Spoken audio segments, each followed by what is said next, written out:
Joining us now is the president of Egan-Jones, Sean Egan. Sean, I would imagine your email box is full with very nasty messages. Unfortunately, yes. Why did you downgrade it? Just explain your logic. Well, as you probably know, we are paid only by institutional investors. We're not paid by the issuers. We're looking out for the interests of the institutional investors.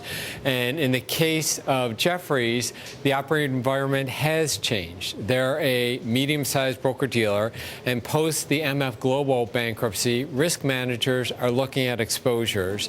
And it's clear that the operating environment is a little bit more difficult. Granted, the major issue is actually about the 13-to-1 leverage. For a broker-dealer, they have a riskier business, in our view, than a bank. They don't have the right-hand side of the balance sheet, or a good portion of the right-hand side of the balance sheet, guaranteed by the U.S. government.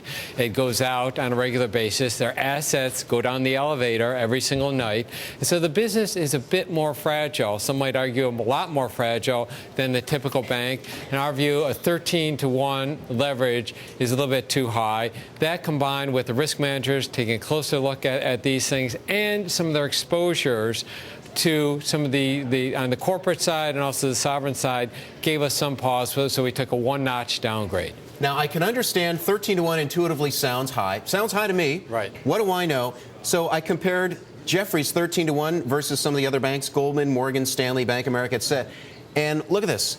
Jefferies, there's 12.9-to-1, but look at the other guys. Jefferies is actually lower. So why not downgrade all of them? Why single out Jefferies?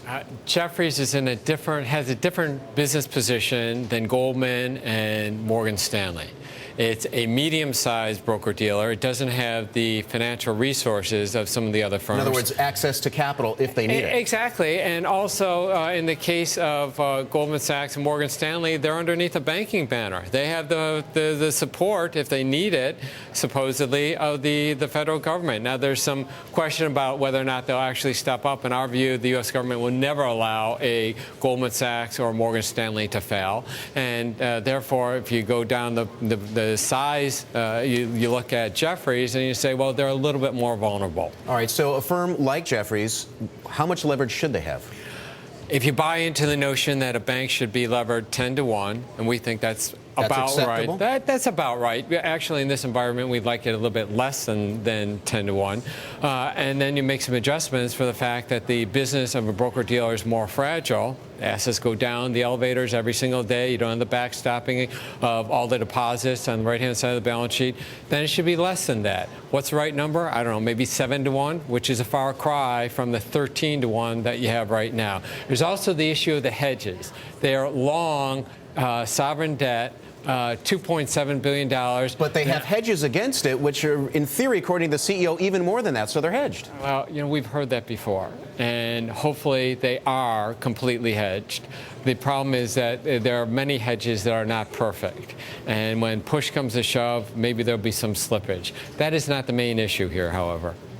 Leverage is the main issue from your point of view. Leverage and the change in the operating environment. The risk officer, in the case of MF Global, I guess there's about 150,000 accounts that are frozen right now. If you're a risk, in the case of Lehman Brothers, they're frozen for a long period of time, so you can't afford to be wrong. 10 seconds. Are you likely to downgrade anyone else in the near future?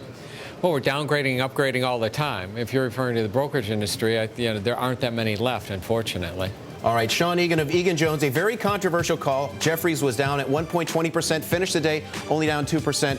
Always good to have Sean Egan explaining what's happening in credit markets. We're back.